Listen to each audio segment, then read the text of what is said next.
Kalau kita itu beramal, beribadah karena mengharapkan pujian, karena mengharapkan sanjungan dari orang lain, itu artinya kita beramal karena ria. Ria merupakan sifat yang dibenci oleh Allah, sifat yang dibenci oleh Rasulullah. Kalau kita beramal karena ria, maka amal ibadah yang kita kerjakan itu tertolak. Amal ibadah yang kita kerjakan sia-sia. سبح اسم ربك الأعلى الذي خلق فسوى. Bismillahirrahmanirrahim. Assalamualaikum warahmatullahi wabarakatuh.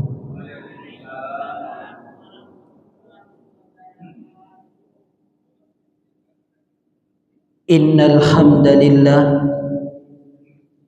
nahmaduhu wa nasta'inuhu wa nastaghfiruh wa na'udzu billahi min syururi anfusina wa min sayyiati a'malina. May yahdihillahu fala mudilla lahu wa may yudlil fala hadiya lahu. Asyhadu an la ilaha illallah wahdahu la syarika lah wa asyhadu anna Muhammadan abduhu wa rasuluh.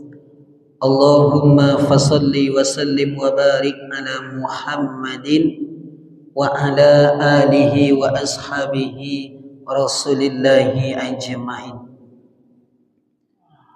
Puji dan syukur marilah kita persembahkan atas kehadiran Allah Subhanahu wa ta'ala, atas limpahan rahmat, karunia serta inayahnya kepada kita, sehingga kita masih dapat melangkahkan kaki dan mengayunkan tangan menuju masjid dalam rangka melaksanakan ibadah salat subuh secara berjamaah. Mudah-mudahan ibadah salat subuh yang kita laksanakan diterima oleh Allah, dibalas dengan pahala yang berlipat ganda. Amin. Amin ya rabbal alamin. Salawat beriringan salam, tak bosan-bosannya kita doakan kepada Allah sehingga senantiasa dicurahkan buat Nabi besar kita, yakni Nabi Muhammad sallallahu alaihi wasallam. Allahumma salli ala Muhammad wa ala ali Muhammad. Yang terhormat Bapak Pengurus Masjid beserta seluruh jajaran kepengurusannya, yang terhormat kaum muslimin, kaum muslimat, bapak-bapak, ibu-ibu sidang jemaah salat subuh yang dimuliakan oleh Allah. Adapun judul kajian kita pada subuh hari ini, bekal menghadapi kematian. Allah Subhanahu wa ta'ala berfirman di dalam Al-Quran surat Al-Ankabut, surat yang ke-29 ayat yang ke-57. Bismillahirrahmanirrahim. Kullu nafsin dha'iqatul maut thumma ilaina turja'un. Sadaqallahul azim. Sungguh setiap yang bernyawa pasti akan meninggal. Setiap yang bernyawa pasti akan mati, dan kepada Allah kita akan dikembalikan. Bapak dan Ibu sidang jemaah salat subuh yang dimuliakan oleh Allah, kita hidup di atas dunia ini itu tidak lain dan tidak bukan hanya sekedar menunggu. Apa yang kita tunggu? Yang kita tunggu itu tidak lain dan tidak bukan al-mautu, kematian. Sampai kapan kita menunggu kematian? Ada orang yang menunggu kematian itu sampai 30 tahun, 40 tahun, 50 tahun, 60 tahun. Bahkan juga ada orang yang menunggu kematian itu sampai 100 tahun. Kalau kita menunggu kematian itu sampai 100 tahun, begitu lama kita menunggunya. Bahkan kita sering mendengarkan sebuah ungkapan, pekerjaan yang paling membosankan itu adalah menunggu. Tetapi Allah Subhanahu wa ta'ala memberikan kepada kita hiburan, memberikan kepada kita permainan supaya kita tidak bosan menunggu kematian. Apa hiburan dan permainan yang Allah berikan kepada kita?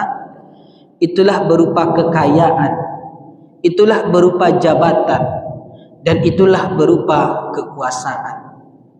Termasuk suami, termasuk istri, dan termasuk anak, itu juga merupakan hiburan dan permainan yang Allah berikan kepada kita supaya kita tidak bosan menunggu kematian. Maka ada dua kemungkinan yang akan terjadi. Kemungkinan yang pertama, bisa jadi kita yang terlebih dahulu Allah panggil. Bisa jadi kita yang terlebih dahulu menghadap Allah. Atau kemungkinan yang kedua, bisa jadi hiburan atau permainan kita yang terlebih dahulu Allah panggil, yang terlebih dahulu Allah ambil. Makanya Bapak dan Ibu, selagi kita masih diberikan nafas oleh Allah, perbanyaklah kita berubudiyah kepada Allah, perbanyaklah kita beribadah kepada Allah Subhanahu wa ta'ala. Bapak dan Ibu sidang jamaah salat subuh yang dimuliakan oleh Allah, lantas apa bekal yang harus kita persiapkan sebelum al-mautu, sebelum kematian itu datang? Yang pertama bekal yang harus kita persiapkan adalah perbanyaklah kita melakukan amalan-amalan yang terbaik. Jadi Bapak dan Ibu-ibu, amalan-amalan yang baik itu banyak. Salat sunat duha itu amalan yang baik. Salat sunnah tahajud itu juga merupakan amalan yang baik. Berbuat baik kepada anak yatim itu juga merupakan amalan yang baik. Amalan-amalan yang baik akan menjadi amalan-amalan yang terbaik kalau kita memenuhi dua syarat.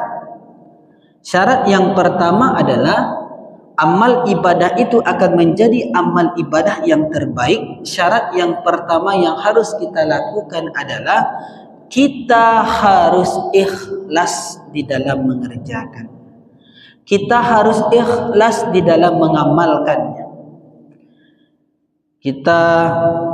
Tujuan kita datang ke masjid ini yang pertama sekali itu Bapak dan Ibu-ibu, itu adalah untuk melaksanakan ibadah salat subuh secara berjamaah. Tujuan kita datang ke masjid ini itu adalah mendengarkan pengajian, mendengarkan kajian. Itu niat kita. Jangan sampai ada niat-niat yang lain. Jangan sampai di dalam hati kita ini terbesut supaya kita itu dikatakan orang yang taat, supaya kita dikatakan orang yang alim. Artinya apa? Kalau kita itu beramal, beribadah karena mengharapkan pujian, karena mengharapkan sanjungan dari orang lain, itu artinya kita beramal karena ria. Ria merupakan sifat yang dibenci oleh Allah, sifat yang dibenci oleh Rasulullah. Kalau kita beramal karena ria, maka amal ibadah yang kita kerjakan itu tertolak. Amal ibadah yang kita kerjakan sia-sia. Bapak dan Ibu sidang jemaah salat subuh yang dimuliakan oleh Allah. Kemudian yang kedua, syarat amal ibadah itu akan menjadi amal ibadah yang terbaik. Yang kedua syaratnya adalah kita harus ikhlas di dalam mengerjakannya. Kita harus konsisten di dalam mengerjakannya. Kita harus istiqomah di dalam menjalankannya. Salat sunat duha amalan yang baik, dia akan menjadi amalan yang terbaik kalau kita konsisten. Salat sunat tahajud itu juga merupakan amalan yang baik, dia akan menjadi amalan yang terbaik kalau kita istiqomah, kalau kita konsisten. Berbuat baik kepada anak yatim itu juga merupakan amalan yang baik, dia akan menjadi amalan yang terbaik kalau kita istiqomah, kalau kita konsisten di dalam mengerjakan amalan tersebut. Bapak dan Ibu sidang jemaah salat subuh yang dimuliakan oleh Allah. Kemudian yang kedua, apa bekal yang mesti kita persiapkan sebelum al-mautu, sebelum kematian itu datang? Yang kedua adalah perbanyaklah kita melakukan amalan-amalan yang pahalanya itu terus mengalir kepada kita walaupun kita sudah meninggal dunia. Ustaz, apa-apa saja amalannya Ustaz? Di dalam sebuah hadis yang diriwayatkan oleh Imam Bukhari dan Muslim, bahwasannya ada 3 amalan yang pahalanya ini tidak akan pernah terputus sampai hari kiamat. Artinya apa? Walaupun kita sudah meninggal dunia, maka pahalanya akan terus mengalir kepada kita. Yang pertama adalah sedekah jariyah. Yang kedua adalah ilmu yang bermanfaat, dan yang ketiga adalah doa daripada anak yang soleh. Kalau kita dititipkan harta yang berlebih, harta yang banyak oleh Allah, maka kita sisihkanlah untuk berinfak, untuk bersedekah. Apalagi kita gunakan untuk pembangunan masjid, kita buat masjid, kita pergunakan untuk pembangunan kamar mandi atau WC masjid. InsyaAllah walaupun kita sudah meninggal dunia, pahalanya akan terus mengalir kepada kita. Kemudian yang kedua, ilmu yang bermanfaat, ilmu-ilmu yang kita ajarkan. Apalagi ilmu itu adalah ilmu agama, apalagi adalah ilmu Al-Quran. Kalau kita berprofesi sebagai guru Al-Quran, selagi ilmu itu masih dibaca, ilmu itu masih diamalkan. Khairukum man ta'allama al-Qur'ana wa 'allamahu. Sebaik-baik orang di antara kamu orang yang membaca Al-Qur'an dan orang yang mengajarkannya. InsyaAllah maka pahalanya akan terus mengalir kepada kita. Kemudian yang ketiga, doa daripada anak yang soleh. Doa daripada anak yang soleh ini tentu harus daripada orang tua yang soleh. Kalau orang tuanya rajin solat, orang tuanya rajin puasa, orang tuanya rajin sedekah, orang tuanya rajin tahajud, rajin melaksanakan salat malam, insyaAllah kita akan mendapatkan keturunan, kita akan mendapatkan anak yang soleh dan soleha. Bapak dan Ibu sidang jemaah yang dimuliakan oleh Allah. Kemudian yang ketiga, bekal yang harus kita persiapkan sebelum al-mautu, sebelum kematian itu datang adalah perbanyaklah kita berdoa kepada Allah supaya kita diwafatkan dalam keadaan husnul khotimah. Wafat kita dalam keadaan beriman kepada Allah Subhanahu wa taala. Jadi Bapak dan Ibu, selesai solat jangan lupa berdoa kepada Allah. Ya Allah, wafatkanlah ambo dalam keadaan husnul khotimah. Karena orang yang wafat dalam keadaan husnul khotimah itu Pak, ada 3 yang akan kita dapat. Yang pertama, orang yang wafat dalam keadaan husnul khotimah itu dia tidak akan merasakan sakitnya sakaratul maut. Yang kedua, orang yang wafat dalam keadaan husnul khotimah, dia tidak akan merasakan yang namanya siksa kubur. Dan yang ketiga, orang yang wafat dalam keadaan husnul khotimah, dia akan langsung masuk ke dalam surganya Allah Subhanahu wa ta'ala. Apa ciri-ciri orang-orang yang wafat dalam keadaan husnul khotimah? Salah satu ciri-cirinya adalah sebelum Allah cabut nyawanya, sebelum Allah ambil nyawanya, Allah berikan kepadanya satu kesempatan untuk beramal soleh.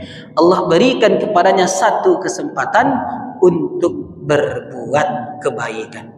Mudah-mudahan kita semua yang hadir di masjid ini bisa diwafatkan oleh Allah dalam keadaan husnul khotimah, dalam keadaan beriman kepada Allah Subhanahu wa ta'ala. Bapak dan Ibu sidang jemaah yang dimuliakan oleh Allah. Kemudian yang terakhir, apa bekal yang harus kita persiapkan sebelum al-mautu, sebelum kematian itu datang? Yang terakhir adalah perbanyaklah kita beristighfar kepada Allah Subhanahu wa taala. Astaghfirullahalazim. Jadi Bapak dan Ibu-ibu, istighfar ini itu kan amalan yang ringan, amalan yang mudah kita lakukan. Kapan dan dimanapun kita berada, bisa kita melakukannya.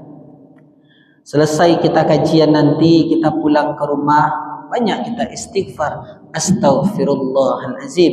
Nanti ketika kita pergi, berangkat ke kantor, pergi bekerja dan lain sebagainya, di perjalanan macet, di lampu merah macet, perbanyaklah kita beristighfar. Astaghfirullahalazim. Karena apa? Nabi Muhammad sallallahu alaihi wasallam sudah diberikan jaminan kepadanya masuk ke dalam surga. Dalam satu hari Nabi Muhammad tetap beristighfar sebanyak 100 kali. Astaghfirullahalazim. Kok dapat Bapak dan Ibu-ibu dalam sehari itu boleh awak beristighfar tu 200 kali.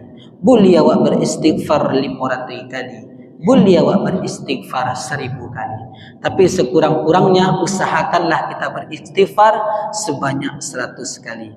Dengan kita memperbanyak istighfar, Allah akan ampunkan dosa-dosa kita.